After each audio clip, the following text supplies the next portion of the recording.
Hello hello hello hello అందరికీ నమస్కారం. ఎలా ఉన్నారు? బాగున్నారు కదా? మరి ఈ రోజు రాహు గారి రచ్చబండలోకి వచ్చిన సెలబ్రిటీ ఎవరో నేను చూసేస్తాను. మీరేమో ఈ వీడియోకి ఒక లైక్ ఇచ్చేసి అలాగే మన కేకే న్యూస్ ని సబ్స్క్రైబింగ్ చేసేసుకునే పనిలో మీరు ఉండండి. ఎవరు బాబు? ఓహో, డ్రగ్స్ మాఫియా మాది కాదు అని చెప్పేందుకు గుడివాడ అమర్నాథం తెగతంటాలు పడతా ఉన్నాడు. ఎన్నాళ్ళు లేనిది ఇప్పుడు ఎందుకు గుర్తొచ్చిందో తెలియదు కానీ పాపం మా నాయకుడు మేము సత్యశీలు అంటూ అమరం తెగ సమరం చేసేస్తా ఉన్నాడు. సరే వచ్చాక తప్పుద్దా? ఇదిగో అమరం మొదలెట్టు నీ హ్యామరు. గడిచినటువంటి ఎన్నికల సమయంలో పెద్ద ఎత్తున వైఎస్ఆర్ కాంగ్రెస్ పార్టీ ప్రభుత్వం మీద ఆ రోజు అలాగే పార్టీ మీద మా నాయకుడు జగన్మోహన్ రెడ్డి గారి మీద పెద్ద ఎత్తున దుష్ప్రచారం చేసినటువంటి ఆ రోజు దేశ స్థాయిలో కలకలం రేపినటువంటి 25,000 కేజీల డ్రగ్స్ విశాఖపట్నానికి కంటైనర్ల ద్వారా వచ్చిందని, దాంట్లో పూర్తిగా వైఎస్ఆర్ కాంగ్రెస్ పార్టీకి సంబంధించినటువంటి పెద్దలు వైఎస్ఆర్ కాంగ్రెస్ పార్టీకి పూర్తి ఇన్వాల్వ్మెంట్ ఉందని చెప్పి ఒక పెద్ద ఎత్తున దుష్ప్రచారం చేసినటువంటి సందర్భాలు మీ అందరికి తెలుసు. మీ హయాంలో డ్రగ్స్ వచ్చినా గంజాయి వచ్చినా అది మీ ఖాతాలోనే వేస్తారు కదా అమరం. తిప్పుకోవటం చేత గాని వేస్ట్ బ్యాచ్ మా బ్లూ బ్యాచ్ అని నీకు నువ్వే చెప్పుకుంటా ఉన్నావు. సిగ్గుండక్కర్లా. మా వీధి చివర అరుగు మీద ఓ బెచ్చగాడు ఉండేవాడు. వాడు అంతే, నేను ఒకప్పుడు కోటీశ్వాడిని అంటాడు. మరి ఆ కోట్లు ఏమయ్యాయో ఇప్పుడు ఎందుకు అడుక్కుంటున్నాడో, వాళ్ళ ఫ్యామిలీ ఏమైందో మాత్రం చెప్పడు. నీ వాదన అంతే ఉందమరో. మీ శాతగానితనాన్ని నువ్వే ఎత్తి చూపిస్తా ఉన్నావు తప్ప ఇప్పుడు ఈ టాపిక్ అవసరమా? దీన్నే అసమర్థ ప్రేలాపన అంటారు. ఇప్పుడు ఎన్నికలు లేవు, ఏమీ లేని సమయంలో నేను పతివ్రతని అని ఎంత చెప్పుకున్నా పైసా ఉపయోగం ఉండదు కదా.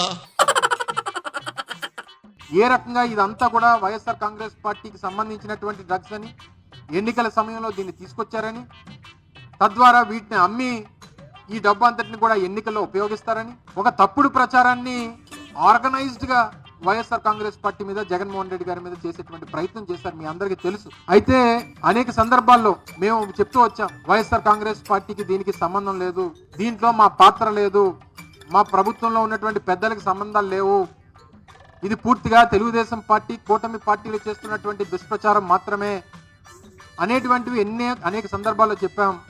నిన్న సిబిఐ కూడా అది తేల్చింది. అందులో ఏమీ లేదని చెప్పింది. అది కేవలం డ్రై ఈస్ట్ మాత్రమే అనేటువంటి చెప్పింది. ఇది ఆక్వా రంగానికి సంబంధించినటువంటి ఫీడ్కి ఉపయోగించేటువంటి మెటీరియల్ అనేటువంటిది మాత్రమే వారు చెప్పింది. కస్టమ్స్ కి దాన్ని విడిచిపెట్టమని చెప్పి క్లియరెన్స్ ఇచ్చింది. అన్ని ఇచ్చిన తర్వాత మాకు మాత్రం ఇంకా కొన్ని అనుమానాలు ఉన్నాయి.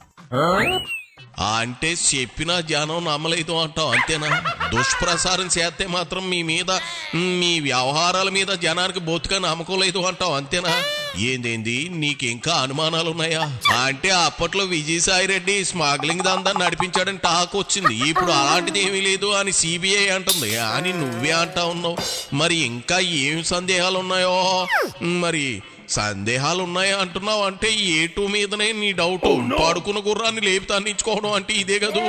ఇప్పుడు నువ్వెంత తోపు తురుము మొక్కనని తేల్చి చెప్పేసిన ప్రయోజనం లేకపోగా నష్టమే ఎక్కువ ఉందామరం, గ్రహించు.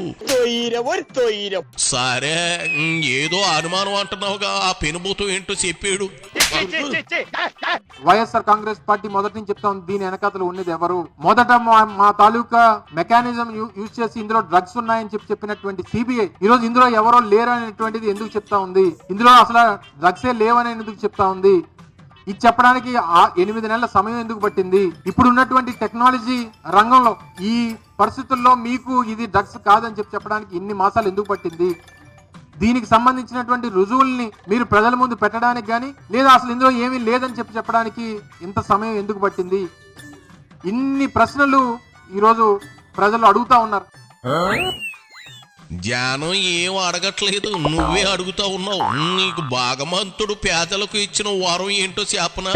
అదే మరుపు, మర్చిపోవడం. అది ఇచ్చాడు కాబట్టి మీరు ఎన్ని స్కీములు చేసేసిన ఎన్నికల్లో సమయానికి అన్ని మర్చిపోతా ఉన్నారు. సిబిఐని 8 నెలల సమయం ఎందుకు పట్టింది అని అడుగుతున్నావు చూడు. ఇదే సిబిఐని జగన్ బెయిల్ మీద 12 ఏళ్ళు ఎలా ఉన్నాడు అని అడగలవా? బాబాయ్ హత్య కేసు 8 ఏళ్ళు అవుతున్నా ఎందుకు తేల్చలేదని అడగలవా? పోనీ ఎన్ఐఏని కోడికత్తి కేసు ఎందుకు ఇంకా తేలలేదు అడగలవా? అయ్యయ్యో, ఉత్తుత్తి ముచ్చట్లు చెప్పమాకు అమరం. జనం అడుగుతున్న ప్రశ్నలు ఇవి, వాటికి కూడా సమాధానం దొరుకుతుందేమో అడుగు. ఇప్పుడు ఉన్నటువంటి అక్కడ ఉన్నటువంటి కేంద్రంలో ఉన్నటువంటి పార్టీకి కానీ రాష్ట్రంలో ఉన్నటువంటి పార్టీకి కానీ ఈరోజు పైన కింద మీరే ఉన్నారు, కేంద్రంలో మీరే అధికారంలో ఉన్నారు, రాష్ట్రంలో మీరే అధికారంలో ఉన్నారు. దీనికి సమాధానం చెప్పాల్సినటువంటి బాధ్యత ఈరోజు రాష్ట్రంలో ప్రజలు అడుగుతున్నటువంటి ప్రశ్నలకు సమాధానం చెప్పాల్సినటువంటి బాధ్యత వీరి మీద ఉందనేటువంటి విషయాన్ని కూడా ఈ సందర్భంగా తెలియజేస్తా ఉన్నా. ఎప్పుడైతే నిన్న సిబిఐ చెప్పిందో ఈరోజు వారి పత్రికల్లో దీని మీద ఎక్కడ రాసినటువంటి దాఖలాలు లేవు, వారికి సంబంధించినటువంటి టీవీ ఛానల్స్ లో చూపించినటువంటి దాఖలాలు లేవు. నాకు తెలిసిన నువ్వు ఏటు విజయసాయి రెడ్డి మీద పీకల దాకా కోపం పెంచుకున్నట్లున్నావుగా అమరు. గొడ్డల పోటుని గుండుపోటుగా చిత్రీకరించిన సాక్షి టీవీలో అన్ని చూపించుంటారుగా. నీ సత్యశీలాన్ని ప్రదర్శించడానికి సాక్షి ఉందిగా అమరం. ఎందుకు మరీ అంత ఉలుకుపాటు? సరే అయ్యిందేదో అయ్యింది, బయటపడ్డావు అని ఊరుకోవాలి కానీ గెలుక్కుని మరీ కంపు చేసుకో మాకు అమరమో. జగన్ కి సాయిరెడ్డికి తెలిస్తే నీ గట్టిగా షంటింగ్ ఉంటది. కోడిగుడ్డు రాజా ఇక చాలు వెళ్ళిరా, ఇంటికి వెళ్ళి కోడి ముందో గుడ్డు ముందో సైంటిఫిక్ గా కనుక్కో పో. అయిపోయి